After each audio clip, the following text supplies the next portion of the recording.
Oh, well, my name's Fox90. Again, I'm with Fox. And again, I thank you for everyone who's been watching my Starwars videos and commenting and stuff like that. I actually honestly really love when I get awesome comments on my videos and stuff like that. Though I don't get much on my other videos. They just say that you should have to be fine and you should be fine and it's a meme and something like that and it's a meme and meme. But in any case, this is another Star Wars: The Forces of Evil.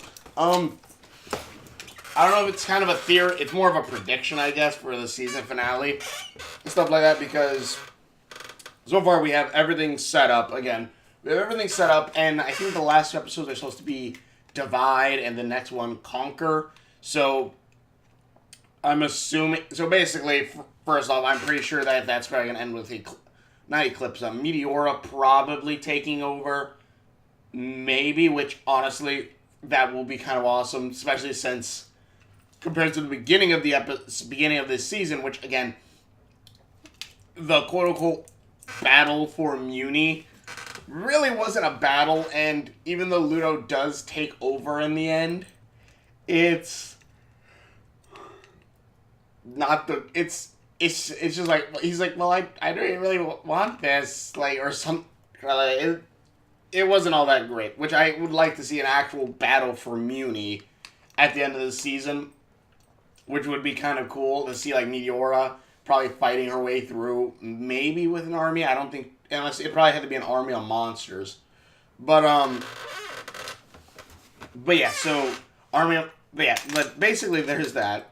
But also, the main reason why, and again, that'll probably be how it is. Eclipsa, I'm not sure really, again, how she falls on the scale of what she does or does not want to do, because she is technically supposed to be, you know, the rightful queen of Muni, yet for some reason she hasn't taken control yet.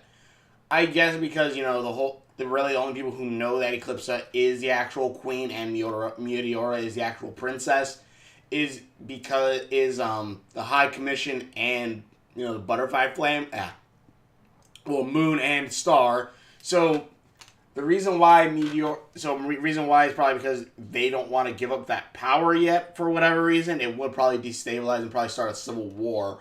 On Munis, I guess that kind of makes some sense, but I do think they probably should be focusing on it a little bit more, which I think will probably be these last couple episodes.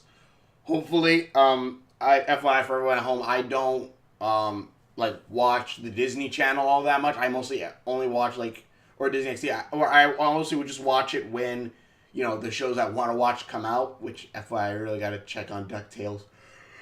But in any case, so I'm not someone who sees the different commercials and stuff like that. So whatever happens next on an episode that they're hinting at in, like, the commercials, I never actually see it. So keep that in mind if I miss anything. But, because I'd rather go in fresh and, like, not knowing than just, oh, okay, this is probably what's going to happen this episode. But,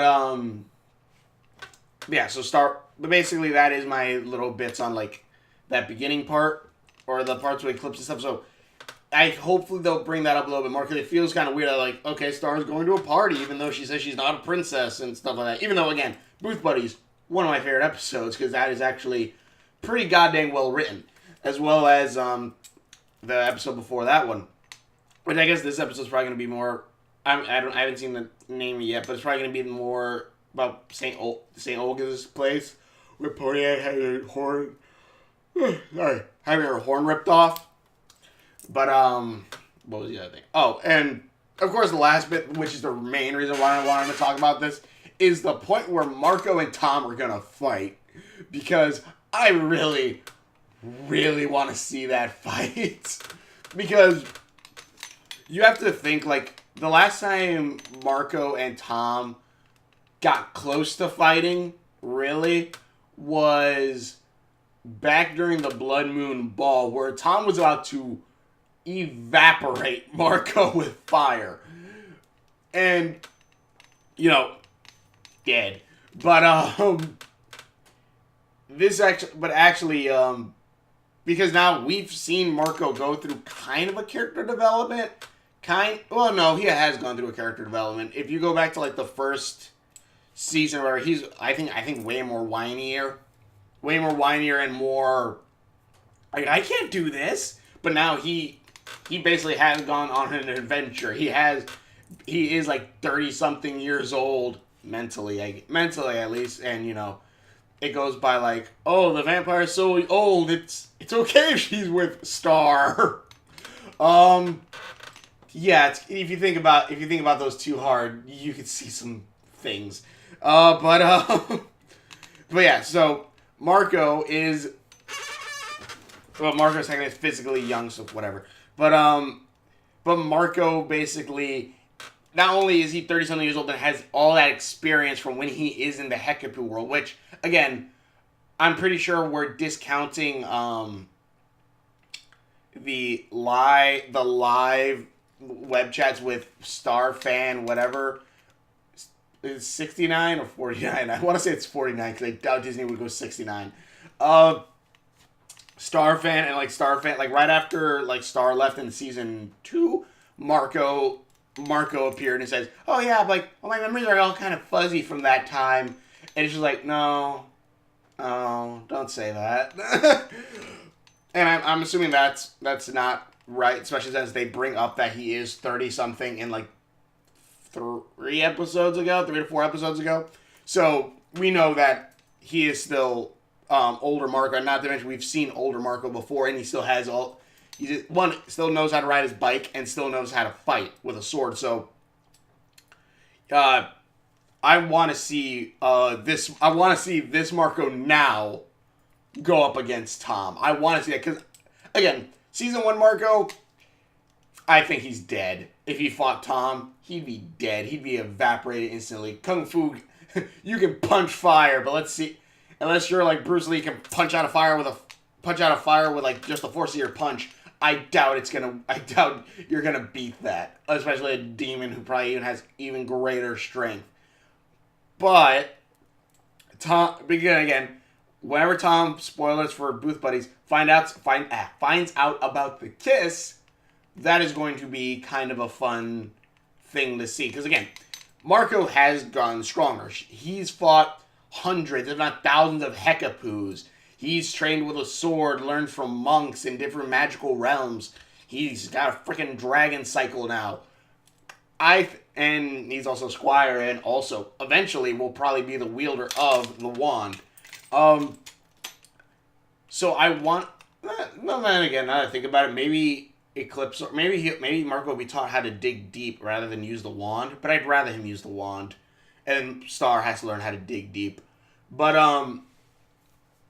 yeah, but Marco fighting Tom, I think would be a freaking epic fight to show, like, just to show the progression of Marco's skill. Which even then, I think I can kind of see a way for the monster arm to come back too. Since if Marco does fight Tom, I'm sure at some point Marco will be able to fight with Tom on some kind of level. But towards the end, Tom will probably start winning because of demon heritage.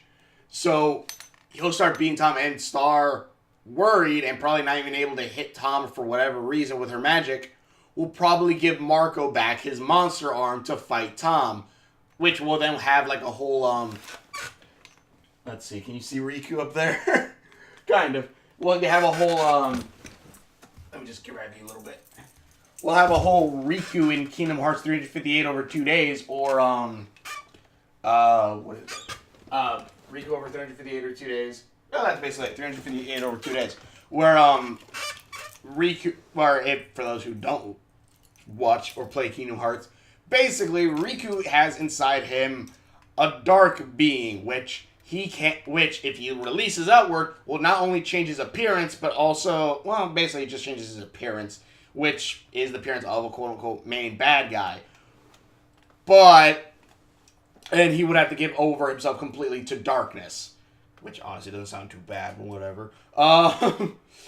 But basically, I feel like that's probably what's kind of going to happen. And the thing is, like, the dark creature or the dark enemy inside of him gives him a major power boost. It makes him extremely strong and allows him to beat Roxas, which I don't have something for him yet. I need to. I need to grab something with Roxas. I don't have a picture over here.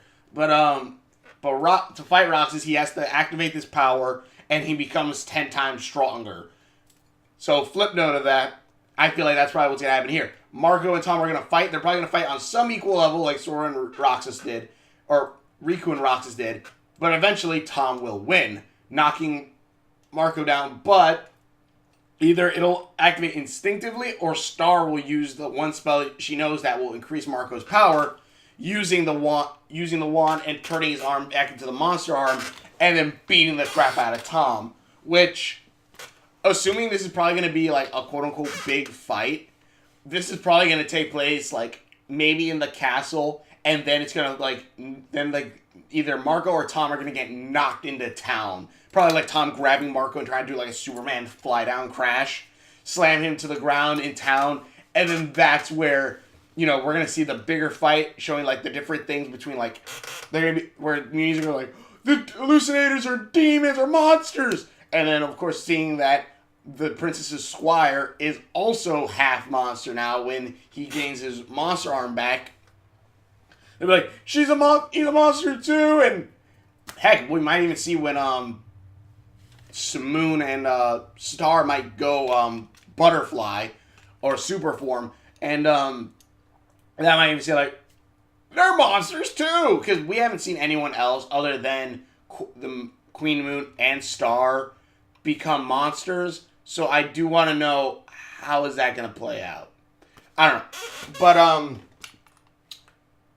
But, this is basically the main reason why I wanted to make this video, if you couldn't tell. Like, I feel like this is probably where it's gonna lead, and I do want to see it happen.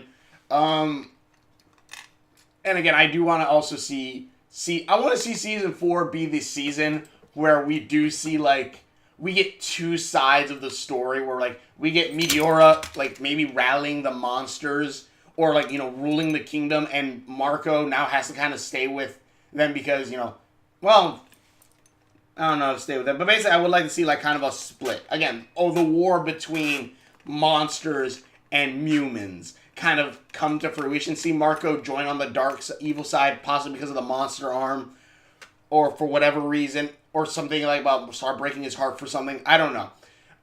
Not saying he would be that petty, but I do feel like, again, with the monster arm already showing that it can turn him evil, and Eclipse's book already turning him evil, I do want to see Marco go evil and join that side, because I then want to see, like, I want to have episodes where we have one side where we follow Star on her side of the war, while on the other side we follow Marco on his side of the war. And I think it'd be kind of cool, especially, like, each of them could get their own kind of casts going a little bit, like, they're friends. I don't know. I think it'd be kind of cool to see that kind of happen. And to see, like, a divide, and that would basically change the show a bit. Not saying you would lose the humor or anything. No. But I do want to see, like, that kind of change a little bit. Like, a little bit, something that like, kind of keeps it going fresh. Like, each season is a little bit different.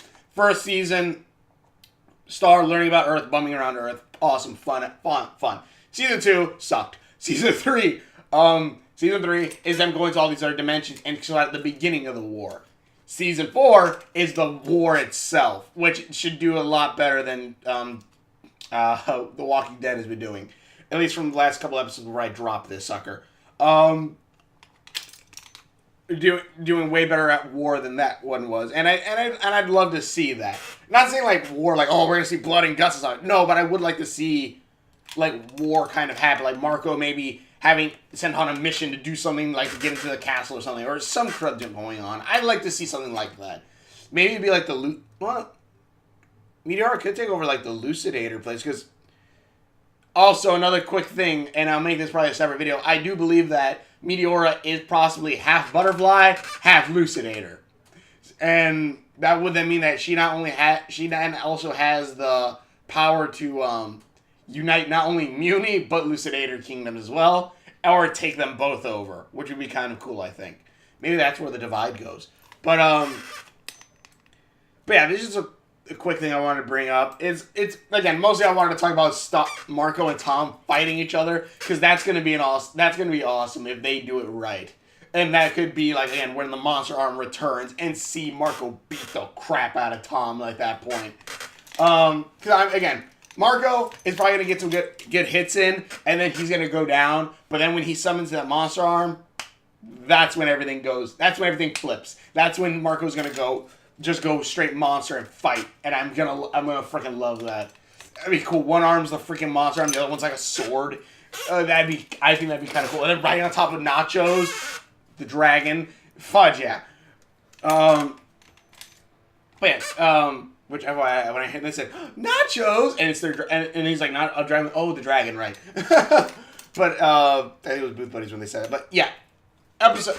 I'm hoping that's where it's gonna lead. That would be an awesome season finale to see Marco and Tom fight each other, and then eventually, you know, that's the divide. Is Marco and Tom, or Marco being separated by, you know, the humans who see him now as a monster, and they're like, well, he's also a Princess Squire, like, that's evil, and stuff like that. And maybe that'll even turn it to where, like, they go towards more Eclipse and Meteora rather than Star and Moon, because one of a couple things about the lies about the royal family, and also that, like, oh, you're trying to get monsters into our house. Then again, Meteora is also partially monster, so I don't know.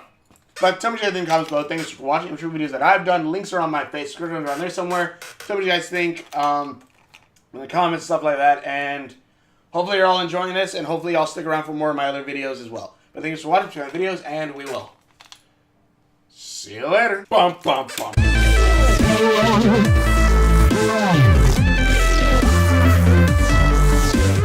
Man, I'm so hoping the third season's going to have that as much feels as the freaking last season did.